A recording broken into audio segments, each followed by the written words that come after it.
എനിക്ക് വന്നിരിക്കുന്ന കുറച്ച് ചോദ്യങ്ങളിൽ ഏറ്റവും പ്രധാനപ്പെട്ട ഒരു ചോദ്യമാണ് നീര് കുറയ്ക്കാനായിട്ട് എന്തൊക്കെ കാര്യങ്ങൾ ചെയ്യണം, കാൽമുട്ടിലുള്ള നീര് കുറയ്ക്കാനായിട്ട് എന്തൊക്കെ കാര്യം ചെയ്യണം, സർജറിക്ക് ശേഷം നീര് കുറയ്ക്കാനായിട്ട് എന്തൊക്കെ കാര്യം ചെയ്യണം, ഇവിടെ നീര് കുറയ്ക്കാൻ എന്തൊക്കെ കാര്യം ചെയ്യണം എന്നുള്ളതാണ് നിങ്ങളിൽ മിക്ക ആളുകളും ചോദിച്ചിരിക്കുന്ന ചോദ്യം.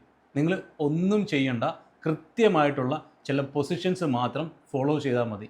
റൈസ് പ്രോട്ടോകോൾ എന്നും പ്രൈസ് പ്രോട്ടോകോൾ എന്നും നിങ്ങൾ കേട്ടിട്ടുണ്ടെങ്കിൽ ഇതെന്താണെന്നുള്ളത് യൂട്യൂബിൽ സാധാരണ രീതിയിൽ ഒന്ന് സെർച്ച് ചെയ്ത് കഴിഞ്ഞാൽ മനസ്സിലാവും.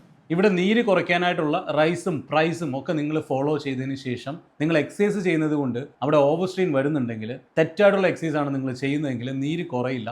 ഇത് നിങ്ങൾ ആദ്യം മനസ്സിലാക്കുക. അപ്പോൾ നീരിനെ പ്രോപ്പറായിട്ട് കുറച്ചെടുക്കാനായിട്ട് നമുക്കൊരു സമയപരിധിയുണ്ട്. ഓരോ സർജറിക്ക് അനുസരിച്ചിട്ടും അതിന് മാറ്റങ്ങൾ വരാം.